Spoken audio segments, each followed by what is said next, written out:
professor has done very good work about the introduction about Karl Marx. So I just introduced. He has two books. The first one is the Communist Manifesto, and another one is Das Kapital, which was written to criticize the capitalism. And this book has 3 volumes. The first volume was written by Karl Marx, but the volume 2 and volume 3 was edited by Engels after the death of Karl Marx. And why he decided to write this book is just because Karl Marx wanted to analyze how the capitalism works, and then he explains how the capitalists exploit the working class and leads to the class struggle and the rise of the revolution of the socialism.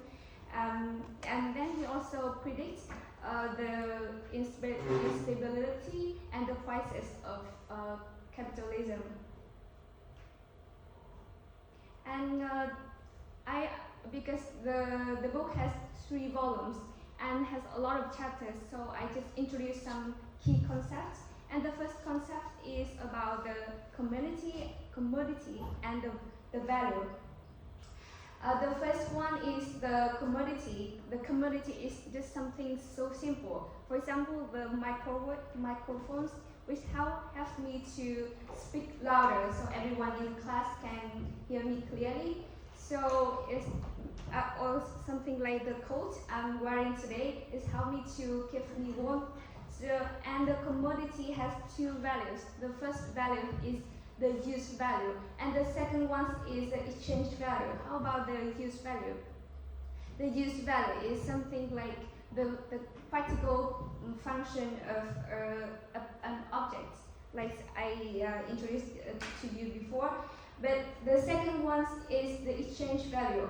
For example, you go to the market and you want to buy something, you want to get something from another person.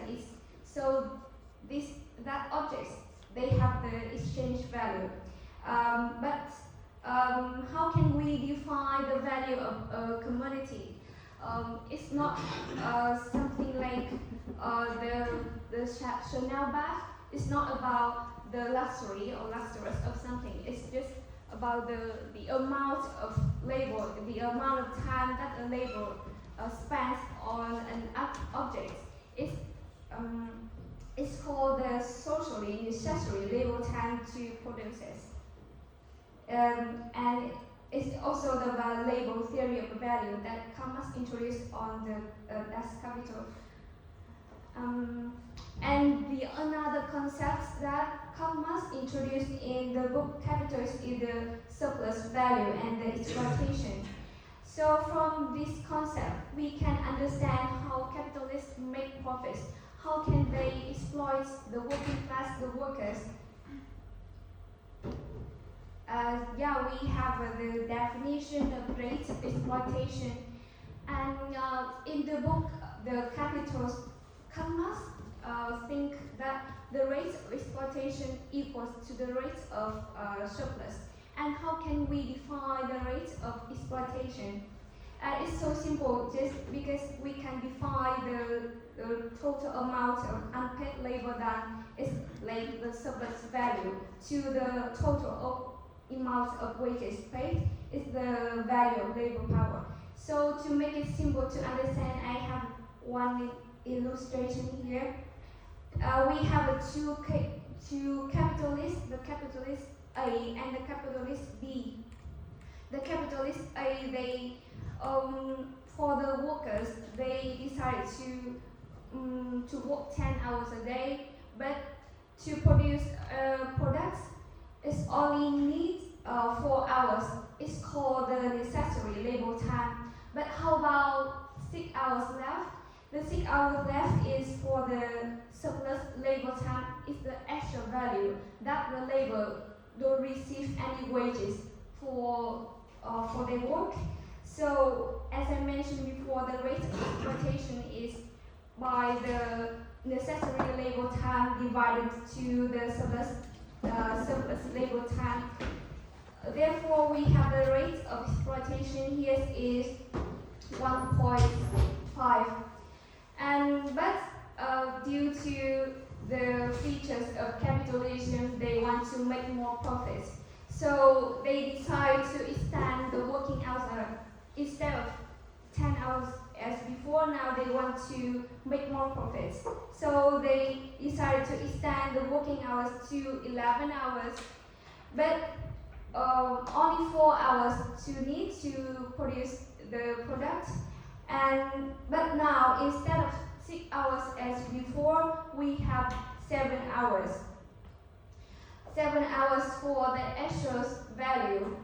So the rate of exploitation here is 7 to 4, and therefore it's 1.75. So this example is to explain how the capitalists exploit the workers by extend the working hours. But one capitalist, they extend the working hours. The other capitalist also copies, so everyone is now the same. But in this case, how can we solve how the capitalists, they want to make more profit than other? So we have the capitalist B. Instead of extending the working hours to 11, 12 hours a day, the capitalist C, they decided to reduce the necessary labor time to 2 hours. So the necessary labor time now is just 2 hours. So the time for the actual value that the workers have to do is now 8 hours. So the rate of exploitation here is 4. So it's more productive comparing to the capitalist A and capitalist B. But how can the capitalist C can make more profits? How can they reduce the necessary labor time to 2 hours instead of 4 hours or 4 hours at the capitalist by A and B? Yes, thanks to the technology. Because of the technological innovation, so they can reduce the necessary labor time to only 2 hours. So they spend more hours for the extra value, and so the extra value now is just 8 hours. So they make more profits. Instead of extending the working hours to 11, 12, 15, now they can use the technology to make more profits, to increase the productivity. It's the rate of exploitation, and I hope you guys can understand. If you can't understand, you can ask professor here. Okay, so because the aim of the book is to analyze how the capitalism works, and of course to criticize the capitalists. So Karl Marx also introduced some sources, some reasons why the capitalists drive to the crisis. As I searched for internet, there are 5 sources that the capitalists drive to the crisis. The first one is the appearance of money. Because of the appearance of money, people started to hoard for the money. Because the financial speculation and debt-based economies create bubbles. So one example that illustrates the reason why the capitalist crisis here is, we can see the 2008 financial crisis, because there's a lot of people started to sell the mortgage, but they cannot receive the equal money to pay for the bank. So this leads to the financial crisis. And the second reason why the capitalist collapse is because the declining tendency in the rate of profits. As I mentioned before, the rate of exploitation is equal to the rate of surplus. But the capitalists use the technology to make more the more extra value, but it doesn't mean that they have more profits, because when we produce products, we also have to charge for the raw material, for the rent, for the house, for the labor. So the rate of profits also declines. And another reason is just because capitalists reduce the labor by use of technology. They cut wage and lead into the unsatisfaction of labor. And the third reason is the monopolies and the elimination of competition. At first, the market is totally free, so there are a lot of competitors in the market. But over time, the profits decline. So there's only some big company in the market right now. It's just Pepsi or Coca-Cola. So they dominate the market. And the fee to enter the market is also very high, so they lead to the monopolies. Is contrary to the free competitive market before. And the fourth reason why the capitalism collapsed is just because the underconsumption. It's quite ridiculous, because the capitalists started to reduce to use the technology, and they also cut more labor. So the working class, they don't have money to buy what they produce. They cannot, it leads to the below consumption, because they cannot buy what they produce. And as you can imagine, that a lot of capitalists, a lot of products, but no one buy. So it leads to the crisis, like the 1929 crisis, because people don't have money. So the government have to use the fiscal policy to help to leverage the market. Okay, the last reason why the capitalist collapse is the working class concerns, because at first they didn't realize that they are being exploited. But in a situation when a member of the class they are aware that they are being exploited, so they can spread, and it leads to the socialist revolution. So it's the 5 reasons why the capitalist collapsed. Okay. As we can, the exploitation plus the immiseration and militancy lead to the socialist revolution. So, as I mentioned before, once the member become aware that they are being exploited, they become a class for itself instead of a class for itself, instead of the class of itself. Okay, and it rises up in the revolution. The Karl Marx introduced 2 definition. The class for itself is about the subjective, and the class of itself is the objective of the class. And in the book of The Capitalist, the Marx also introduced the definition as alienation of labor, because the first reason is from the products, the labor, they cannot own what they produce, as I mentioned before, and the work is also repetitive and unfulfilling. The workers, and from that reason, so workers, they cannot express their creativity, and from other workers, competition replaces social connection. Because one thing we have to remember is that capitalists, they are not afraid of the working class. They are afraid of other capitalists downtown the street. So they are not afraid that the working class, they are being exploited or not. They are afraid that they are not making profits.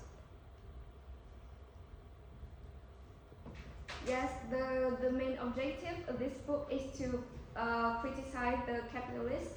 So Karl Marx also gives some reason why capitalist uh, is bad. Okay, because capitalism increases inequality because the richer get richer, but the poor they are struggle. They are struggle because they don't have money. They cannot buy what they produce, and yes, the capitalists were exploiting the workers through the surplus extraction, as I mentioned before, to the rate of exploitation, the rate of surplus value. There are some quotes that I extract from the book, The Capital. The first one is, the capital is the dead labor. Why vampire? Because Marx argues that the capitalist is exploiting the working hours, leads to the class struggle, leads to the unsatisfaction of the workers. And the second one is the accumulation of wealth at one pole is therefore at the same time accumulation of misery, agony of toil, slavery, ignorance, brutally, mental degradation, and at the opposite pole. Okay, the last slide is about how the book Capitalist also has a value until today, because its ideas still relevant, because it's also explain why the rising inequality in today, because the richest 1% own more than 50% of the world's health. And as I mentioned before, the economic crisis, like the 2008 financial crisis and moral recession, so capitalist state is a bit instability. Okay, thank you so much.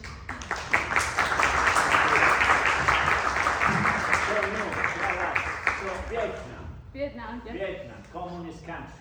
They put in practice Marx's ideas or not? Yes. All our ideas is the mixture of Karl Marx, Engels, and Lenin. Lenin from the year 1922. Yeah. Yes, and with the ideology of Ho Chi Minh, president. Yes. Yeah. So why would you say it's a socialist country, Vietnam? Would you say it's a socialist country? Yeah. Socialist. Yes. Why? Because our aim is to increase the equality between everyone. So yes. Okay. And you think but compared to other socialist countries, it's more free, it's more democratic, right? Yes. But now our country is the social-oriented market economy with the public policy from the government. The government also control the markets, but with more open than before, like with China, like the public policy from China. Yeah. So people like Vietnam government. Yes. Yeah. Yes. I remember that you used to say to us that one student in the class say they want to be controlled by the government. Yeah, right. Yeah, yes. Yeah, I see that. Yes. Yes. You like to be controlled by the government? Really? Why? In some case, because our country we don't have much freedom of speech. Like we cannot criticize how the government works, but Yeah. sometimes it's quite. But do you like this that you cannot criticize the government or not? I can criticize in our head. Yeah, you can criticize in your head. Yes. But not saying. Yes. Not I say. see. But you're okay with this? Yes. Yeah. You are okay with this point? So yeah, not that bad. Yes. Okay, thank you so much.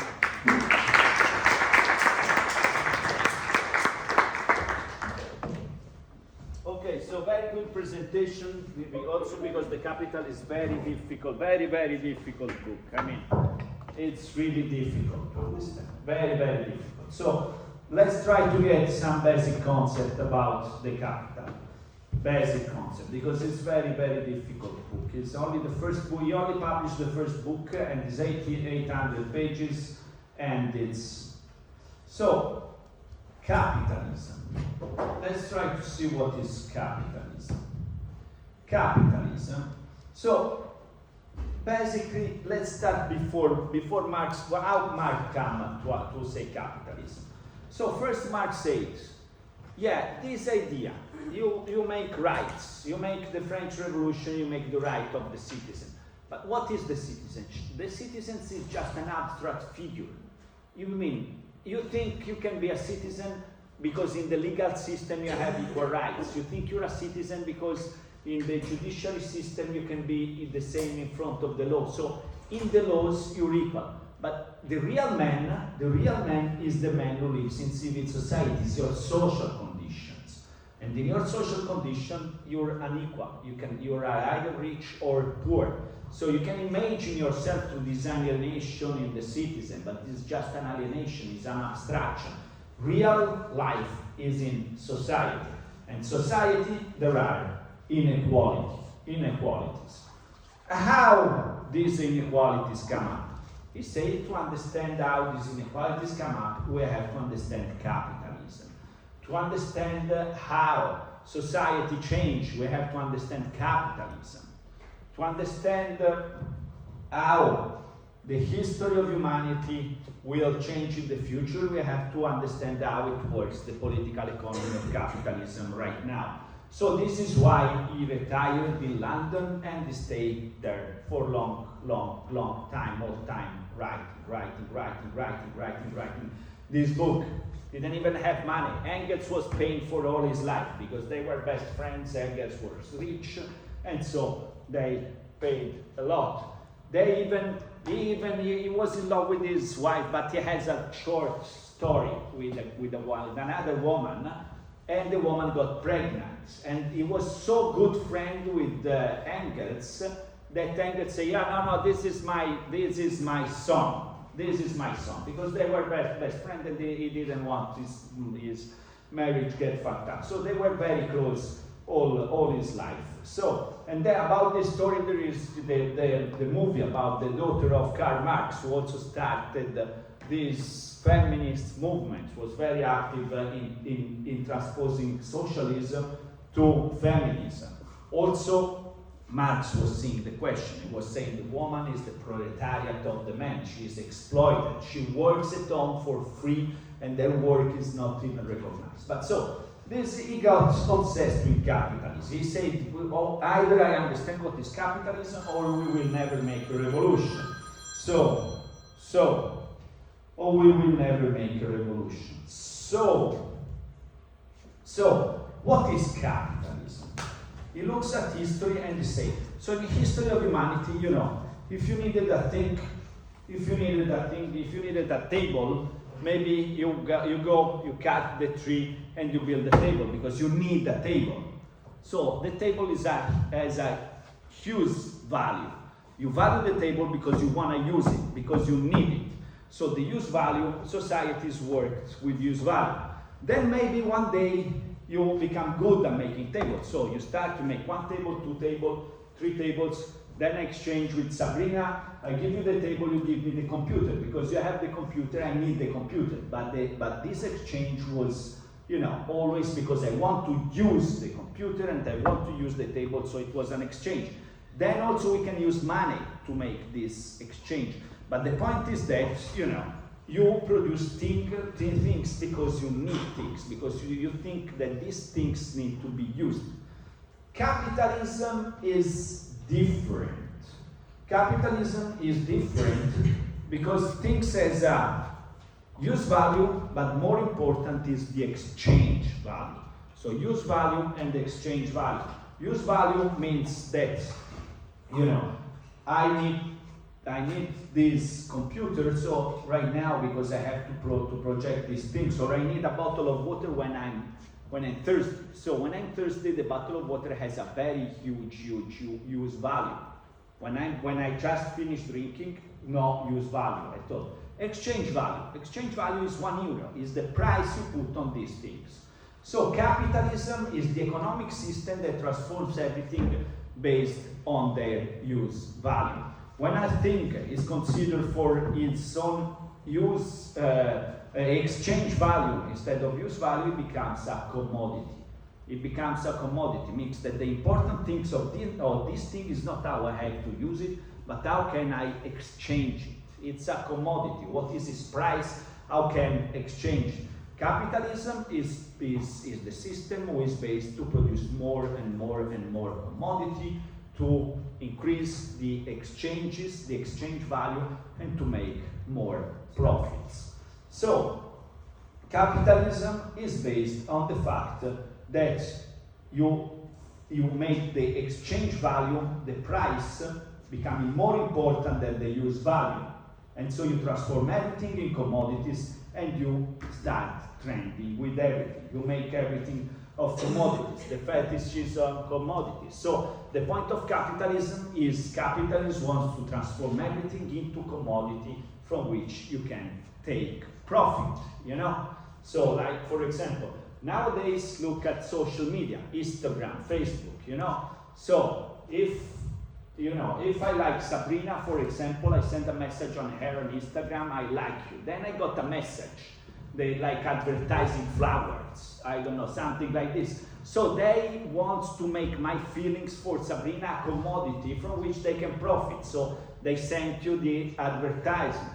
On social media, I expressed a desire, and then I got targeted advertising in order to make this desire, you know, an exchange value to buy commodities. So capitalism is something that transforms everything into commodities, you know. And, you know, before at the times of Marx was mostly producing material values. Right now is about, you know, immaterial values, experiences, feelings, and so on. How you can make profit also from these things, and not only from material things. So the point of capitalism is producing more and more and more commodities. So how do you make the exchange value that makes this thing a commodity? How do you make it? Marx's theory, as you explained, is the fact that the value of a commodity results from the work that you put in this commodity. Means that the more work you need to produce this commodity, the more you need to exchange it, because then you have to pay work. But when I pay work, you know, there is the exploitation is the value of this is 10 because I put 10 hours, but then I only pay you 7 hours, and the rest I want to make profit. So this is the surplus value. So the idea of Marx was this. Right now we see that Marx is very good to understand many economic crises, because if you use the capital, you understand many economic crises. At the same time, we see that with digital automation, artificial intelligence, and so on, you can use more and more machines instead of human labor to produce commodity. This is something new that, you know, foster unemployment, reduce this relationship between labor and value. So this is the thing. This is the thing. So you have two economic agents who are in conflict between themselves. So the workers who sell their work, and the capitalists who want to have the surplus from the work, who want to increase the exploitation to increase profits. But to produce things, you need workers. So the idea of Marx is the class of the workers will grow, and this will bring about the possibility of a revolution. So the possibility of the revolution is inside the capitalist system, because the capitalist system needs to produce more commodity to exploit more workers, and so somehow the transition will come by themselves, because capitalism needs to produce more and more and more and more workers, and the workers will come up with transformation. So New explained this labor theory of value.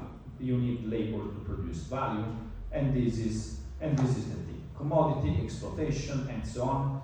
She did it very good. So right now, we have understand what is socialism. Right now, we have another political doctrine that we know. We have understand more or less what Karl Marx said. So Karl Marx would have remained maybe a kind of classic, a philosopher, a political thinker in the history, if there was not another guy who took the idea of Marx and say, yeah, I really want to make them for real.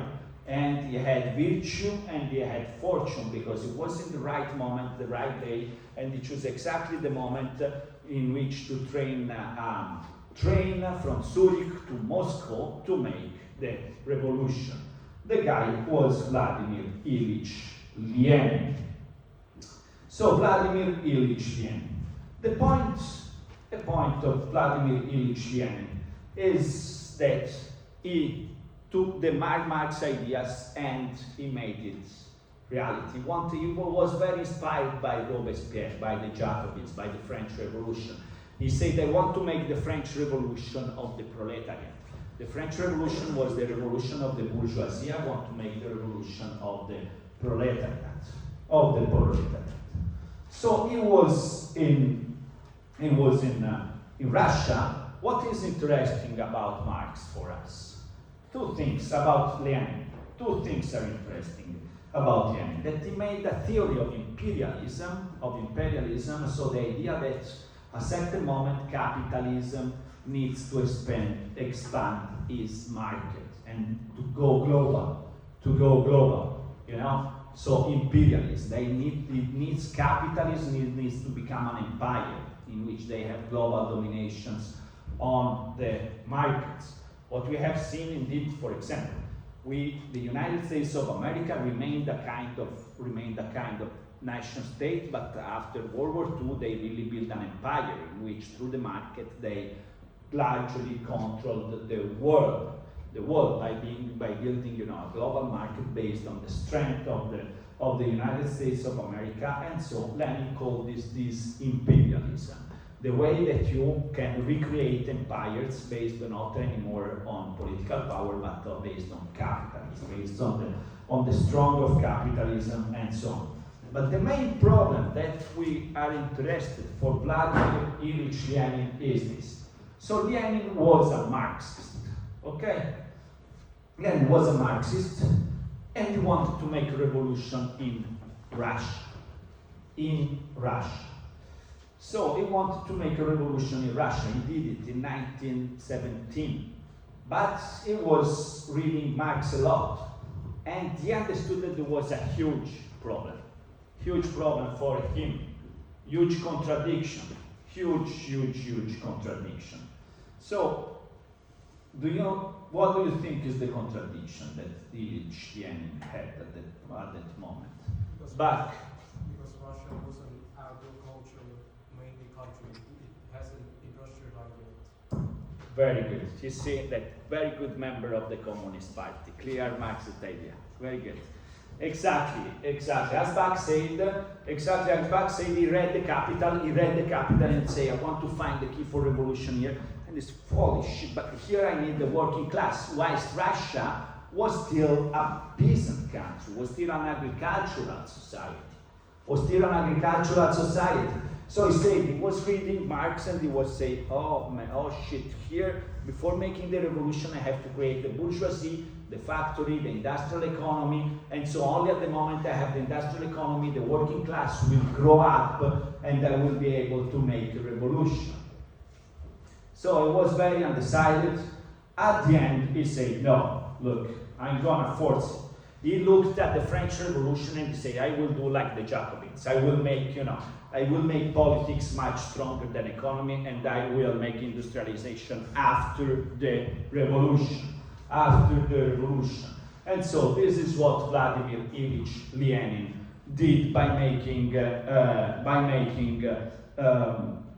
Russia a communist country, the union of the socialist Soviet republics.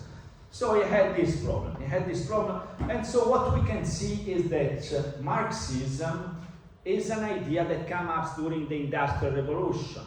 And it's based on the idea of the working class making a revolution. But then what we will see in history is that this revolution, this communist revolution, has only been made in places where we didn't have industrial workers. In Russia, they didn't have it. They did the industrialization afterwards. You know, China, Mao Zedong, all peasants. Vietnam, same. Cuba. But then, as we will see, for example, in the case of Vietnam, like Bach said yesterday, or in the case of Cuba, they started because they wanted independence. They started an independence revolution. And then they found that socialism was the political ideology better supported this independence revolution. So here, Bach, concerning what you said, Bach. So, we were saying, these countries took Marxist ideas and brought it in their countries. But the problem is here that socialism is a European idea. So how can we say that we have an European idea? Because last time you said you need to adapt the political institutions and ideas to the traditions of the country. That's But when the local leaders they came to the picture. Like the case of Vietnam, the guy like Ho Chi Minh, he was a confusion first. Like he was at first a confusion. So he brought in his book the ideology that all Vietnamese communists have to study at the final to become a party member is Ho Chi Minh thought, not Marxism, not Leninism, Ho Chi Minh thought. It's like the own ideology of Vietnam. So, I think the socialist communism is from Europe, but Ho Chi Minh has realized that from all over the world there are two types of people, exploiter and being exploited. So he wants to gain the help from all over the world people that are being exploited. So yes, and he also have his own ideology from this recognition. this His recognition. recognition, the fact that world is divided because exploiters Yes. and exploited, poor rich and poor, Yes, and so on. Okay, so Just like Mao Zedong, he looked like Maoism is like it's in like an ideology so different from other communist ideology. Also the ideology in North Korea was this Juche. Like Mao Zedong said that we don't need workers to become communists. The peasants can lead the revolution themselves. The peasants themselves are workers. So he argues like he doesn't argue for like the society to become industrialized to build a communist nation. Mao Zedong said that the peasants can build a communist country for themselves, just like Kim Il Sung. Kim Il Sung is like the leader of North Korea, like the founder of North Korea. He founded Juche. The ideology also said that peasants and workers are all workers. They are all workers. They can build. The worker doesn't need to lead the revolution. The worker and the peasant have to work together to become the revolution. That's why the North Korean party symbol is not like the other symbol. It's like a pen and a sickle and a hammer. I Which is see. But so do they mix Marxism with Confucianism or not? no, North Korea, No. they don't, they... No, not North Korea, like Vietnam. No. Vietnam has a No. lot... Yes or Vietnam, no? Vietnam, No. the- You, what do you think? They mix it? Vietnam has a lot of like all of the communist leader in Vietnam have like at the beginning have Confucius like learning. They all understand like what Confucianism is, and so that's like it passed on from later on, and it's built into like this political culture that is like they revere like the traditional value of the previous like the leaders of Vietnam and the warlords. So it built into this political culture, which is it's just weird. Like, I cannot explain it to you, like because it's just so complicated. Yeah, no problem. You make a presentation of this. So No, there is I no don't problem. I Don't be shy. So, Czech Republic. What can you tell us about communism? Well, I think like for me it's very difficult to come into like the acceptance of the idea because we of course have this like very emotional tie to what it has done to the people. Yeah. You know, like my parents couldn't choose what to do before the revolution. You know, they couldn't go to school if their parents weren't part of the party, and a lot of our land, what they had, like my grandparents and their parents, was then centralized. It was taken by the state, so they couldn't pursue their interests. Yeah. And But what happened in 1956? 68. There was 68, sorry. Yeah. Yeah, that was There the. was the invasion because we had a period just called the Prague Spring, which was basically they were trying to make they call it socialism with a human face. So introduce a bit more like civic liberties, more freedom of speech, and yeah, there was very much then.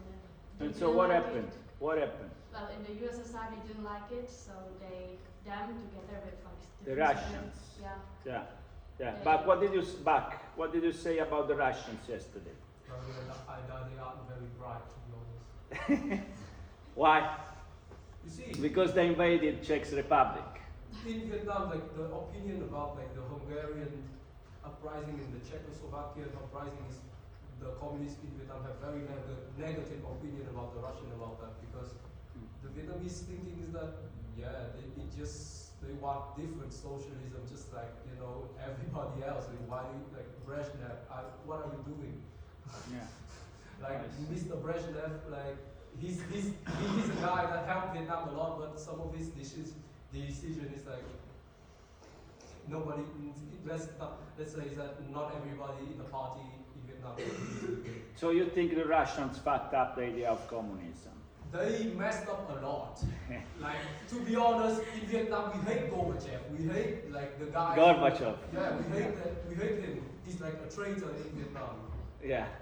Okay, and then we have the Russians. Yeah, I mean, Yeah. the whole problem with Russia that it took Marxist idea, but Marx was saying that it's really important to abolish the classes, and when even during the revolution, this movement were led by elected group of people like Bolsheviki who were leading the whole movement. So it wasn't abolition of classes. So of course, workers were supporting the movement, but it was right from the beginning. It was dictatorship and the authoritarian regime. This wasn't something like what Marx was trying to build in his theories. That it's just equality, no state, and nothing. It was right from the beginning. Is exactly. Even Lenin, no, even before Stalin, even Lenin. Yeah, Lenin started with he literally, because of the agrarian classes and because of people who were not educated, it was just easier for him to elect a group of people and lead the whole movement, and this propaganda just influenced workers and just, I don't know, light the idea of this, this So from the beginning. yeah, right from the beginning. Even when the revolution started, it was really just elected group of people, really influenced people, and who were leading the whole movement. It was not equal workers community. It was people led by Bolsheviki. Yeah. The problem with the Bolshevik is that they to them, like the only classes that matter is the workers. Like to them, like the workers are just like the guy who's in factories. To them, like they really disregarding the peasants, the petty bourgeoisie, the intellectuals. Like to them, the workers, like the guy who do like work in the factory, just them, they are workers.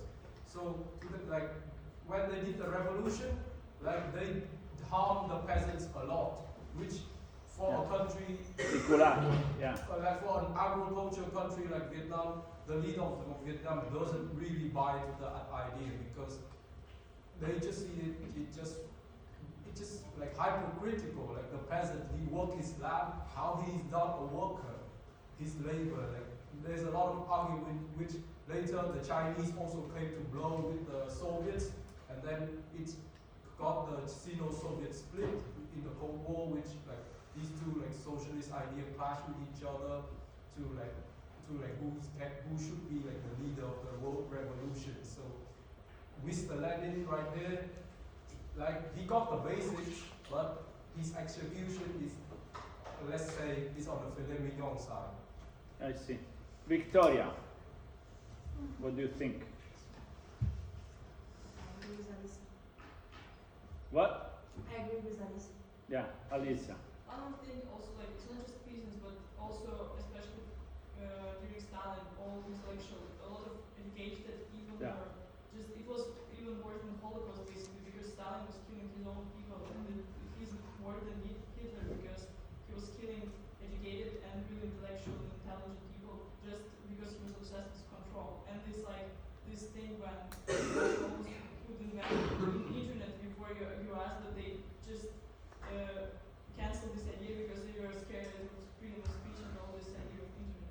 And just Russia, like not Russia, Soviet Union was still obsessed, especially Stalin, with idea of control of people and not like equality or something what Marx tried to bring. Yeah, and also they destroyed all the culture because in the 19th century Russia you had the best literature in the world and very refined kind of culture, and they destroyed everything. And also because they was obsessed also with building something completely new. So also architecturally they started the brutalist architecture all over the country. So I see. So you're happy the USSR is ended. Now it's better. No. You should have stayed empire. It's the empire with the Tsar. Yeah. Yeah. So it's better now or we communists, socialism? I have a different opinion on this kind of question about communism or imperialism.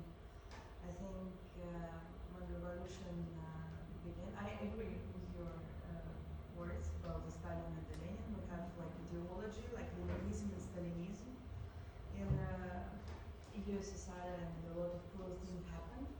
But I don't think, it's just my opinion, is that communism is that bad. What that bad? In some part of people like not economy, but like for example some social thing. Like if you study engineering, you will give the government will give you work, and you will have your flat. You will have from the government. You will have the flat and so on. So I don't think that everything is said so bad about the communism. But when the Lenin came, I think also the main thing was because the Tsar Nikolai II was not that good, and make our country out the Russian Empire struggle. And The Russian, sorry, again? Russian Empire like Yeah. struggle because we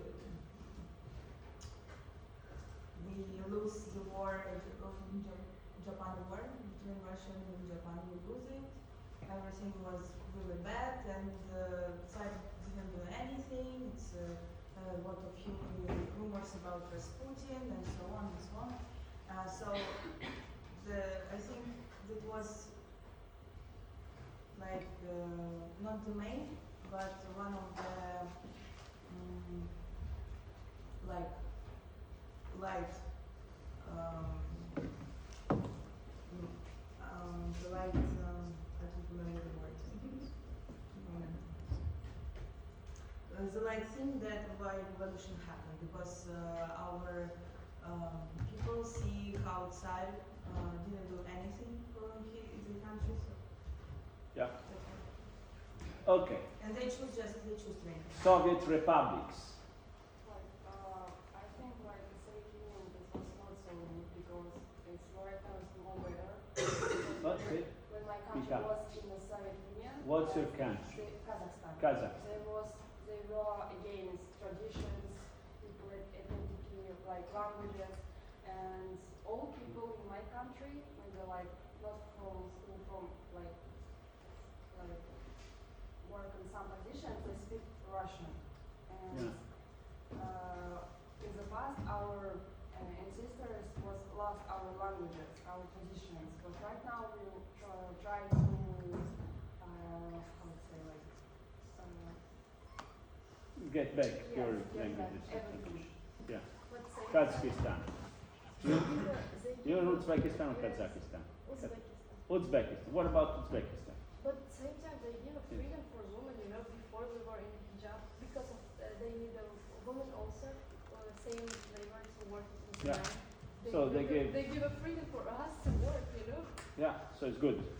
It's kind of good because then we come out with the feminist ideas.